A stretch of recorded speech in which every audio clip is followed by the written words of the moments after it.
All right, so now we've seen how to generate a list of possible rational zeros, and sometimes that list can be very extensive. 10, like this one that we did on the last video, having 10 possible is really not that bad.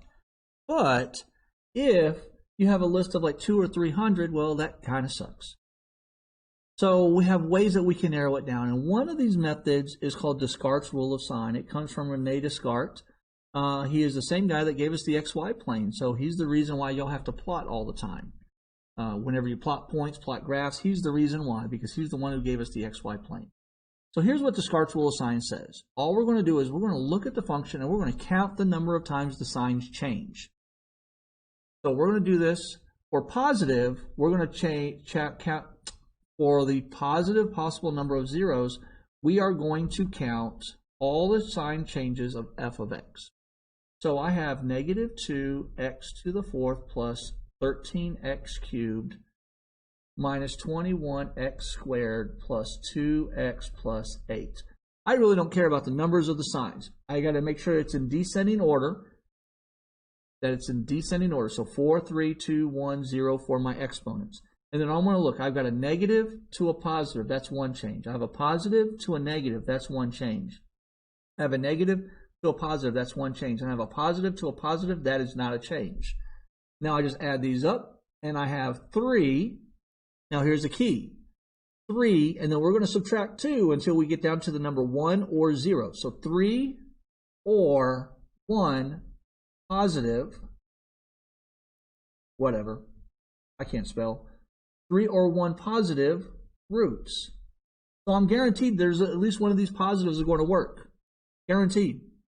Well, at least for my class, you're going to be guaranteed that one of those positives is going to work. Three of them may work. Okay, so now let's see about negative. The way I'm going to do this, I'm going to count the sign changes when I plug a negative x in. Well, this is the same math as when we did the symmetry, the even, odd, or neither. So while we do this, we might as well see if the graph has any symmetry to it. So I'm going to do negative 2 to the negative x to the fourth plus 13 negative x cubed minus 21 negative x squared plus 2 to the negative x plus 8. Rule is, if it's an even, well, the good rule of thumb is if it's an even exponent, we don't change the sign. So I've got negative 2x to the fourth. If it's odd, we change the sign. Negative 13x cubed. This is even, so the sign stays the same. 21x squared. This is odd, so negative 2x, then we have plus 8. All right, we're going to do the same thing now. We're just going to count the sign changes. Well, first off, symmetry, this is neither, because I didn't get the exact same function back and not every single sign changed. So we don't know, we can't determine the symmetry of this graph. But let's look. Negative to a negative, it didn't change. Negative to a negative, it didn't change. Negative to a negative, it didn't change. Negative to positive, it changed. Therefore, I have one negative root. So that basically tells me that I can have 3 or 1 positives and I have 1 negative. Now that didn't really narrow my list down, but it gives me an idea. If I had a choice to pick, I'm going to do all my positives first, because the likelihood of me hitting 3, if there's possibly 3 of these, I'm going to hit one of them pretty quick. Whereas if there's only 1 at the negative, I could try it, it'll be the 5th time.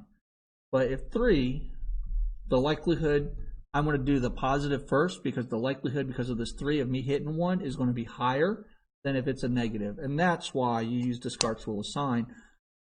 And you shouldn't be using a graphing calculator in my class, because if you have a graphing calculator, I know all you do is just graph it and look and see where it crosses the x-axis.